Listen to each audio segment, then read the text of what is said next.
ഒരു ക്ലോക്കിൻ്റെ മിനിറ്റ് സൂചി 120 ഡിഗ്രി തിരിയുമ്പോൾ അതിൻ്റെ മണിക്കൂർ സൂചി തിരിയുന്ന കോണളവ് എത്ര?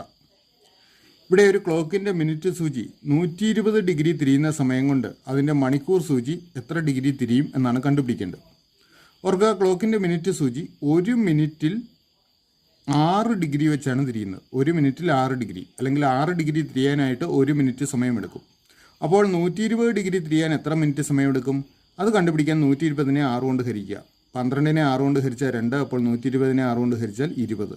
അപ്പോൾ 20 മിനിറ്റ് സമയമെടുക്കും 120 ഡിഗ്രി കറങ്ങാനായിട്ട്. ഇനി മണിക്കൂർ സൂചി ഒരു മിനിറ്റിൽ 1/2 ഡിഗ്രി വെച്ചാണ് കറങ്ങുന്നത്. ഒരു മിനിറ്റിൽ 1/2 ഡിഗ്രി.